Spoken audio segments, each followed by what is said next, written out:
नमस्कार आप सभी को। और केतु का जो पार्ट 2 है उसको हम आज शुरुआत करते हैं और 12 भाव तक हम बात करेंगे। और उससे पहले मैं आपको बता दूं कि केतु की जो एनर्जी है ना, वो किसी भी भाव में जब बैठती है तो वहाँ पे ट्रांसफॉर्मेशंस जरूर लेकर आती है, क्योंकि उसके जो को लॉर्ड हैं वो स्कॉर्पियो साइन है। तो स्कॉर्पियो साइन का केतु को लॉर्ड है, तो वहाँ की एनर्जी भी काम करती है जब केतु कहीं बैठता है। और ये बात मैंने बहुत चार्ट में देखी है कि केतु की चीज़ों को पकड़ पाना या उसके प्रिडिक्शंस करना भी काफ़ी हार्ड होता है, क्योंकि ये नोड्स हैं, राहु केतु कोई मतलब छाया ग्रह हैं। तो ये किस तरफ टर्न करेंगे, कर्व लेंगे, दिशा अपनी बदलेंगे, ये प्रिडिक्ट करना बहुत मतलब ये इजी नहीं है, ये बहुत हार्ड है। कई बार ऐसा लगता है कि यार ये राहु की महादशा तो बहुत अच्छी जाएगी इस इंसान की, लेकिन वही राहु की महादशा कई बार नेगेटिव हो जाती है। ऐसे ही केतु की भी हो जाती है, क्योंकि ये छाया ग्रह है, इनका अस्तित्व नहीं है। तो ये चीज़ हमेशा ध्यान में रखनी पड़ती है। जब इनकी दशा अंतरदशा चालू होती है तो इसके इम्पैक्ट सडन तरीके से आपकी लाइफ में आते हैं, जो आपने सोचे नहीं होते हैं। और केतु जैसे मैंने बताया पूरी तरीके से आपके पास्ट लाइफ की कर्सेस और ब्लेसिंग्स को लेकर आता है इस जन्म में। पिछले जन्म के छूटे हुए कर्म इस जन्म में कहीं ना कहीं करवाता है। सोल लेवल पे इसका कनेक्शन रहता है। केतु की दशा अंतरदशा में आपको अनजान लोग बहुत मिलते हैं, जो उससे पहले आपकी लाइफ में नहीं थे, अचानक से आपकी लाइफ में आना चालू हो गए। उनका सोल लेवल पे कुछ कनेक्शन हुआ। अगर केतु स्ट्रांग है तो आपको वो एक तरीके से ब्लेसिंग्स के जैसे मिलते हैं। अगर केतु यहाँ पे चार्ट में कुछ मतलब एफ्लिक्शन में है तो वो सडन तरीके से ब्रेक होके जाते हैं, आपको डीप पेन में आते हो आप लोग, और आपको आइसोलेशन आता है। और वो जितने भी जो एक नेगेटिविटी का जो एक सर्किल होता है वो आप कहीं ना कहीं अपनी लाइफ में फील करते हो। तो चलिए शुरुआत करते हैं 7th हाउस से। सप्तम भाव में जब किसी का केतु बैठता है तो 7वां घर आपको पता है मैरिज का है, पार्टनरशिप का है, डेली की इनकम का भी है। डेली के जो क्लाइंट्स आते हैं आपके पास में, जो कस्टमर्स आते हैं, अगर आप अपना व्यापार बिजनेस कर रहे हैं तो उसका भी है। पब्लिक अपीयरेंस का है, लोगों के साथ में बातचीत का है, बड़े नेटवर्क सर्किल का भी सप्तम भाव देखते हैं हम। 11वां भाव भी है, लेकिन सप्तम भाव भी पब्लिक का हाउस है, तो बहुत इंपॉर्टेंट हाउस है इन टर्म्स ऑफ आपके मटेरियल जितनी भी चीजें हैं, तो दुनिया के साथ में जो भी आप काम कर रहे हैं वो सप्तम भाव है। केतु वहां पे बैठ के एक ट्रांसफॉर्मेशन 100% लेके आता है। यहाँ पे मैंने देखा है अगर किसी की अगर एंगेजमेंट होके ब्रेक हो जाना, ये बहुत सारे चार्ट मैंने देखा है कि एक बार एंगेजमेंट हुई, ब्रेक हो गई, फिर मैरिज हुई और फिर वो मैरिज चलती है। ठीक है, 7th हाउस में केतु बैठ के कहीं ना कहीं इंसान को आइसोलेट, कट ऑफ जैसा फील अंदर से उसको होता रहता है। वो एक डीप अटैचमेंट उसको अपने पार्टनर के साथ में नहीं हो पाता। इसमें यह भी होता है कि पार्टनर से दूरी मतलब हो सकता है वो इंसान ट्रैवल कर रहा हो, तो ट्रैवलिंग के वजह से वो इंसान अपने पार्टनर के साथ में लंबे समय तक साथ नहीं रह पा रहा है। और उन लोगों के लिए ट्रैवलिंग, कोई भी उनका पार्टनर है या तो पार्टनर ट्रैवल कर रहा है या वो खुद इंसान खुद ट्रैवल कर रहा है, जिसकी वजह से एक सेपरेशन जैसा एक उनके लाइफ में एक चीजें रहती है। और इन लोगों के लिए बहुत अच्छी एक रेमेडी भी है। अगर केतु रूल कर रहा है, उसकी दशा अंतरदशा चल रही है, तो उन लोगों को ट्रैवल करना चाहिए ताकि उसके मैलेफिक इंपैक्ट कहीं ना कहीं बैलेंस हो जाए। ठीक है, दूसरी चीज, अगर वो साथ रह रहे हैं तो उनमें एक दूरियां बन जाती है, ये भी 7th हाउस का दिखाता है। ऐसे लोग पार्टनरशिप में मतलब जाते हैं तो बहुत एक्सट्रीम तरीके से एंटर करते हैं, ये लोग ट्रांसफॉर्मेशंस आते हैं। बिजनेस में भी अगर ये किसी के साथ में पार्टनरशिप करते हैं तो वहाँ पे बहुत ज़्यादा इंटेंस एनर्जी इन लोगों की काम करती है। और बहुत वियर्ड तरीके से कई बार ब्रेक हो जाना, चीज़ें छिटक जाना, चीज़ें स्प्लिट हो जाना, ये सप्तम भाव का केतु करवाता है। ये लोग बड़े ही, इनका जो एक बिहेवियर होता है पब्लिक के अंदर वो बड़ा वियर्ड होता है। इन लोगों को बहुत ज़्यादा पब्लिक देख के इनको एक फोबिया भी होता है। ये बहुत ज़्यादा पब्लिक को एड्रेस करने में इनको दिक्कत होती है। पब्लिक के साथ में कहीं ये कोई गेट टुगेदर में गए, कोई सोशल गैदरिंग में गए, तो वहाँ पे इनको बातचीत करने में भी थोड़ा सा इनको थोड़ी प्रॉब्लम रहती है, थोड़ी शाइनेस भी रहती है। वहाँ पे भी इनको लगता है कि यार मैं एक अपना एक कोना पकड़ लूँ और भीड़ से थोड़ा सा मैं अलग रहूँ। ये 7th हाउस का केतु करता है। लेकिन अगर वो कोई स्पिरिचुअल एक्टिविटी में कोई पब्लिक परफॉर्मेंस कर रहा है तो बहुत अच्छा है। कोई कथावाचक है, कोई स्पिरिचुअल चीज़ों का अगर ज्ञान दे रहा है तो ये केतु बहुत अच्छा काम करता है। अगर स्कॉर्पियो का केतु 7th हाउस में फॉल हो रहा है तो हो सकता है उनका पार्टनर कोई ना कोई occult science, astrology, numerology, vastu, कोई ना कोई स्पिरिचुअल गाइडेंस का काम करना, वो लोग उन फील्ड में हो सकते हैं और बहुत अच्छा नेम फेम भी उनको इस फील्ड के अंदर मिलता है। कोई भी डीप रिसर्च से रिलेटेड कोई काम बहुत अच्छा ये लोग करते हैं। इवन डिजिटल मार्केटिंग में कोडिंग का काम, मैथमेटिक्स इनकी बहुत अच्छी होती है।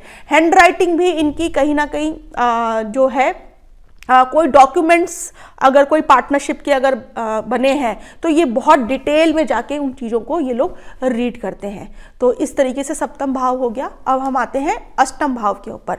8th हाउस जो है देखिए वो डीप ट्रांसफॉर्मेशन इटसेल्फ है और अष्टम का केतु की बहुत सारी अच्छी चीज़ें हैं। नेगेटिव है हम उसकी भी बात करेंगे और लेकिन अच्छी भी बहुत सारी है अष्टम का केतु। कई लोग बहुत डर जाते हैं कि हमारा 8th हाउस का केतु है और महादशा आ गई है, तो एक समझ लीजिए कि ये महादशा आई है तो कोई ना कोई आपकी क्लिनजिंग करके जाएगी।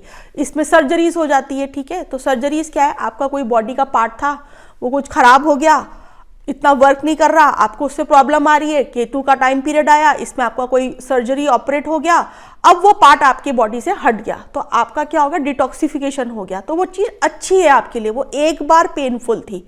तो ऐसे इवेंट्स लाइफ में जरूर होते हैं। और ये लोग कोई भी अगर किसी कंपनी के लिए काम कर रहे हैं तो इनका सिक्स्थ सेंस, इनका इंट्यूशन बहुत स्ट्रांग होता है और ये कंपनी को अपने जहाँ पे भी ये काम कर रहे हैं उसको बहुत अच्छी तरीके से ये आगे लेके जाते हैं, क्योंकि इनका इंट्यूटिव पावर, इनका सिक्स्थ सेंस बहुत अच्छा यहाँ पर काम करता है।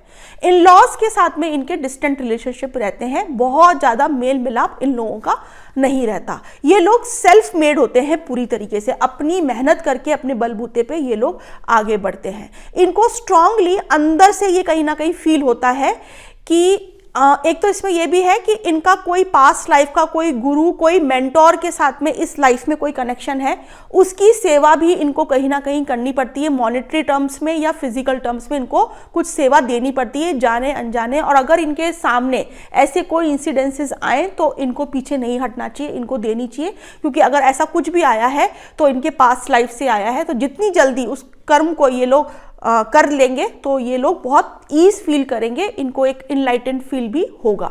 तो ये अष्टम भाव का केतु है। फिर इन लोगों को ये भी डीप रिसर्च ओरिएंटेड होते हैं। कोई भी मैन्युफैक्चरिंग का काम, छोटे छोटे जो कोई फैक्ट्री के अंदर जो सामान बनते हैं, जैसे कल पुर्जे जिनको बोलते हैं, छोटे छोटे जो किसी के चीज़ के जो पार्ट्स होते हैं, जो वो सब अष्टम भाव का केतु बहुत अच्छी तरीके से काम करवाता है। मैन्युफैक्चरिंग, छोटे कामों की, छोटी चीज़ों की, महीन बारीक चीज़ों का प्रोडक्शन करना केतु अष्टम बहुत अच्छा करता है, जिसमें बहुत सारे रूम के अंदर वर्कर्स बैठे हुए हैं और छोटा छोटा बारीकी वाला काम कर रहे हैं। तो ये अष्टम का केतु बहुत अच्छा कराता है। फिर उसके बाद में इंश्योरेंस, डेथ इंश्योरेंस का काम भी ये लोग बहुत अच्छा कर सकते हैं।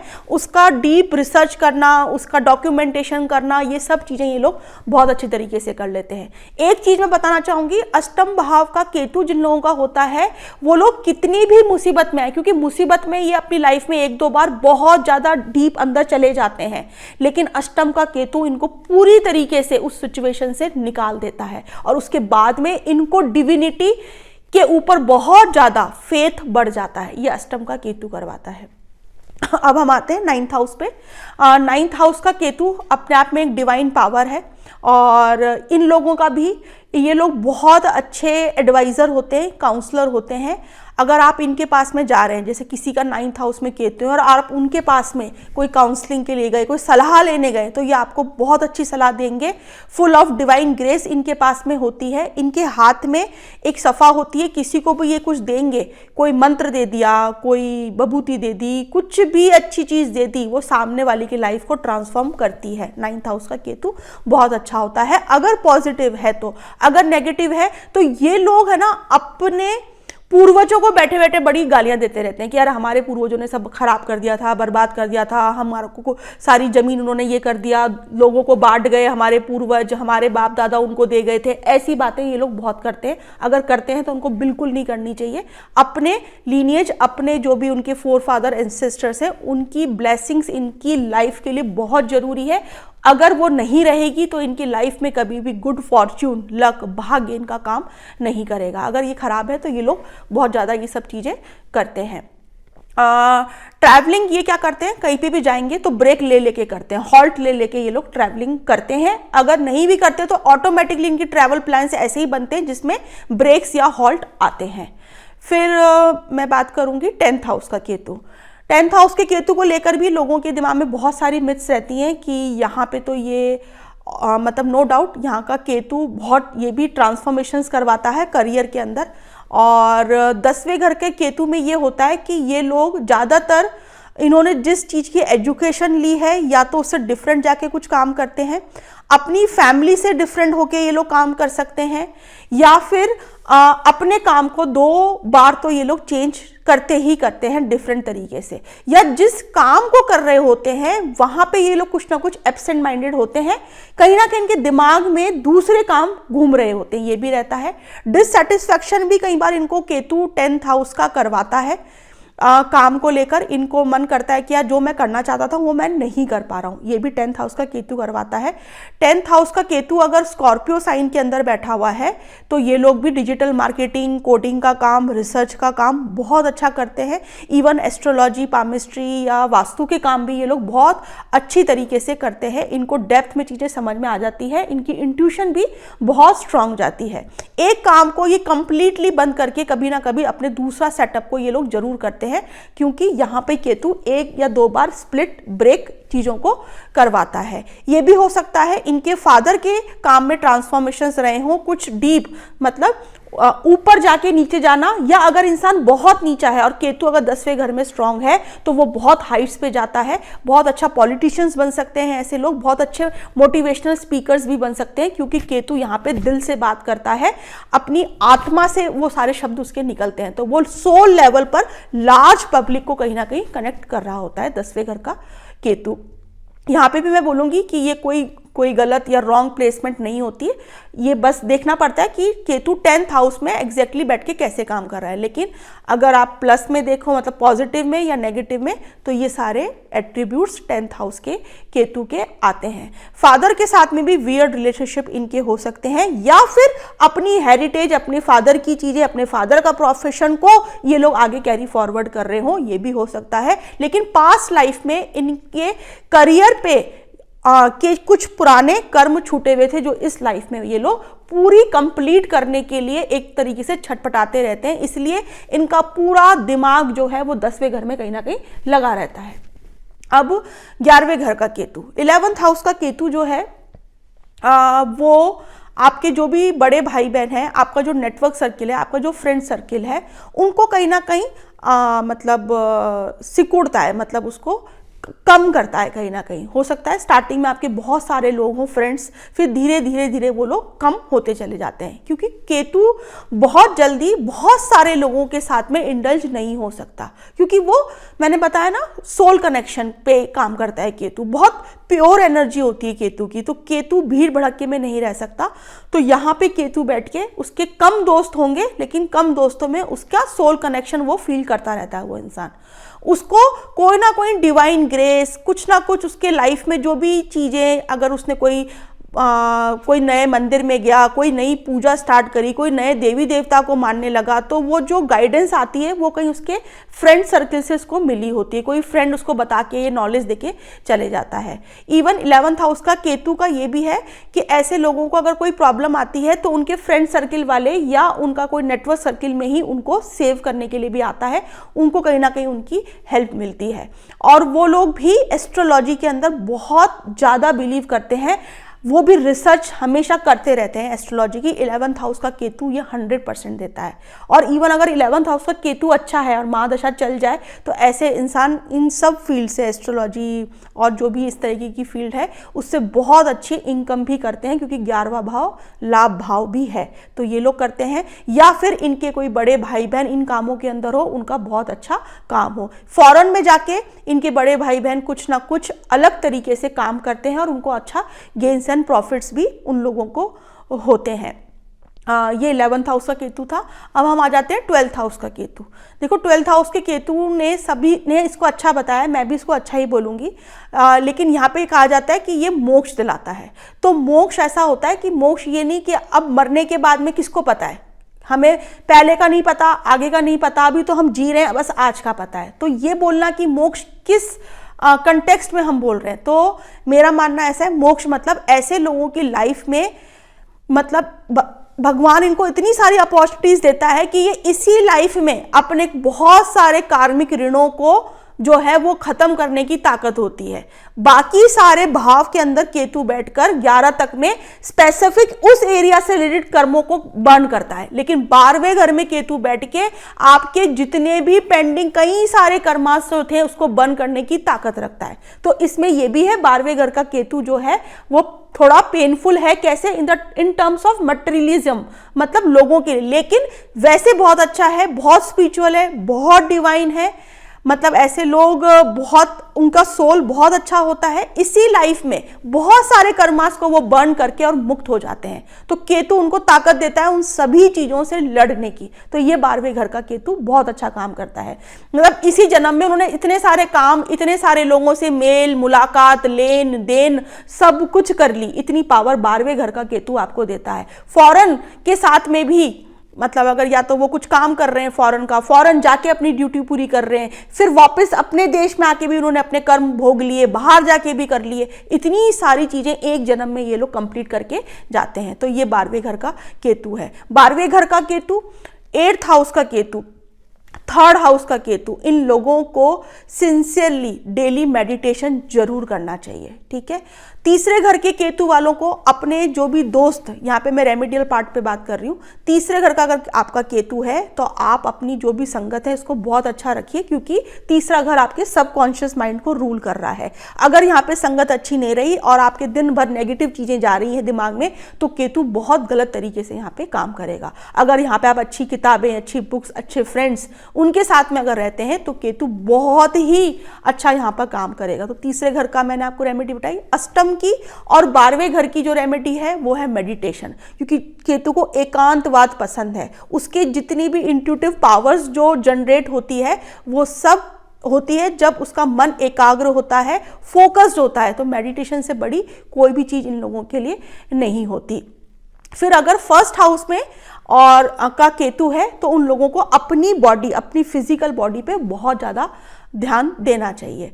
केतु के लिए जो मतलब एक कॉमन जो चीज़ें रेमेडीज़ हैं, सबसे पहले तो मैंने बताया मेडिटेशन करना, और जितनी ज़्यादा ऐसा इंसान अगर किसी की हायर फिलॉसफी जितनी ज़्यादा रीड करेगा वो बहुत अच्छा, उन लोगों का इंट्यूटिव पावर बढ़ेगी, और वो लोगों की सोचने समझने की, जैसे वो दुनिया को ले रहे हैं, वो जो थॉट प्रोसेस है वो ही चेंज कर देगा केतु पूरी तरीके से। जब वो इंसान बहुत पेन में होगा और जब वो ऐसी प्रैक्टिसेस चालू करेगा, मतलब वो कोई बड़े बड़े मंदिरों में जाने लग गया, फिर उसने अच्छी फिलॉसफिकल बुक्स पढ़ना स्टार्ट कर दी, उसने मेडिटेशन चालू कर दिया, तो जो उसका थॉट प्रोसेस था ना, वो अंदर से वो इंसान हील हो जाएगा, वो ट्रांसफॉर्म हो जाएगा। उसको फिर जो भी उसके लाइफ में पेन आए थे वो उसको पॉजिटिव लगेंगे कि नहीं यार, वो जो पेन थे वो मेरी लाइफ के लिए बहुत ज़रूरी थे, वो सही टाइम पर आए, उसकी वजह से आज जो भी मैं हूँ वो मैं यहाँ तक पहुँच पाया हूँ। तो ये जो पावर है ना, जितनी भी ये पूरी जो जर्नी है, ये सिर्फ ताकत जो है ये सिर्फ केतु के पास में है। केतु आपकी जड़ें हैं, तो अपनी जड़ों को मत छोड़िए। केतु रिसर्च है, ठीक है। तो कोई भी अगर आप काम कर रहे हैं, देखो मेडिटेशन क्या है, कोई भी आप काम कर रहे हैं और उसमें अगर आपका पूरा दिल और दिमाग अगर लगा हुआ है तो वो भी एक ध्यान ही है। तो उस ध्यान को मत छोड़िए, आप अपने काम में रिसर्च करके उसमें डीप जाके उस काम को ग्रो करते जाइए, क्योंकि केतु ना रूट्स है, तो रूट्स जितनी ज़्यादा मजबूत होती जाएगी, पेड़ उतना ज़्यादा बड़ा होता चला जाएगा। ये बहुत पावरफुल रेमेडी है। आप जो भी काम कर रहे हैं उसमें रिसर्च करिए, उसमें रोज कुछ ना कुछ पानी डालिए, उसमें नॉलेज डालिए, उसको वो ग्रो होता चला जाएगा और वो बड़ा हो जाएगा, और केतु भी आपका बहुत अच्छी तरीके से काम करेगा। तो ये सारी मैंने पूरा ये सीरीज़ ख़त्म होती है केतु की, और मुझे लगा कि शायद ये बहुत नॉलेजेबल होगा आपके लिए और कहीं ना कहीं आपकी लाइफ में ये आपको हेल्प करेगा। धन्यवाद।